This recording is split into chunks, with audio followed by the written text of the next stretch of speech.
Hi guys, I'm Josh Miranda and school season is in kaya maraming school clubs na ang nagbubukas ng opportunity para sa mga students. And I remember a song na ginawa ko for them since way back senior high school and it is titled Welcome to B. So I wanna give you a glimpse kung paano ko siya ginawa ever since senior high school. So makikita natin sa session natin na ang tracks niya ay around 14 but the song sounds huge for itself.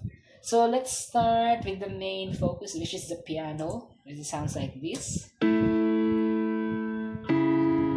And kasama rin niya habang tumugtog yung new age synth na parang nakababad lang, which sounds like this naman. Ayan, maganda siya pakinggan. So talagang... Then next is, narinig natin yung guitars around verse 2. Ayan, which is kasama ng piano and then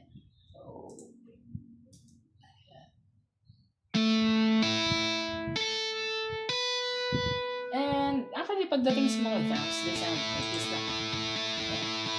Nakababad lang. Ano medyo powerful din, not totally. Then, punta tayo sa ating chorus, ating xylophone, which is mahalagang part din ng sound natin, which is sound like this.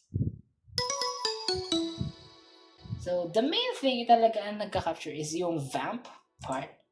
Yan. So, sa vamp part, we have the synth, which is the literal na mapapadance ka. Ganito siya tumunog. So, parang siya dance thing, pero not totally dance kasi yung on top niya is parang medyo happy-happy pa rin.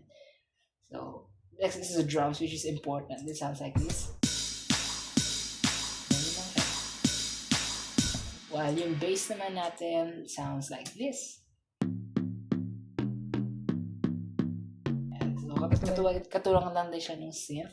While meron another synth na talagang nagpa-pump actually ng sound, which is itong Dreamy Bells, which sounds like this.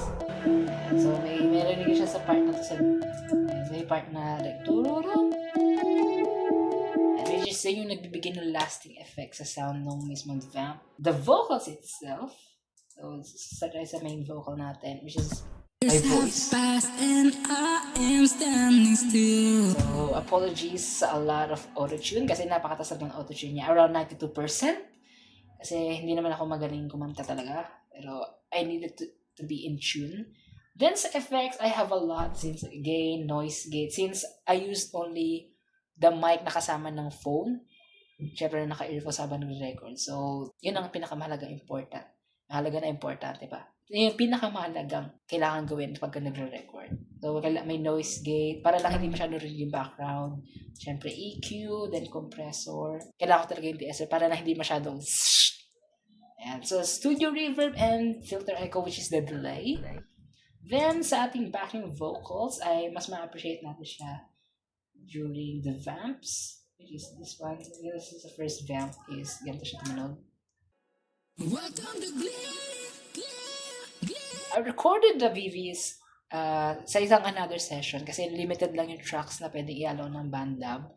So, in-export ko yung buong music. Then, nag-record ako ng at least 8 tracks of vocals, may kasamang harmonies and melodies rin yun. I-import ko na siya, then mixed all together. Kasi yung time nung session is kailangan mag-sync para sa delay, which is napakalagang thing when you are mixing, lalo na sa kasi baka yung delay mo is sobrang iba doon sa actual na song. And pinakamalaga, syempre, pampabuild up is yung mga risers, which is sound like this, yung build up natin, which is the iconic intros ng first few songs ng album. Yan. And while the big sound is ito naman, which is all together they sound like so, para kapag narinig natin yung buong bridge, they sound like this.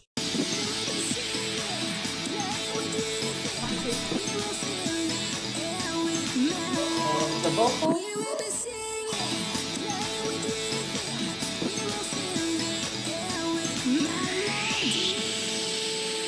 And that's how the song goes. See ya!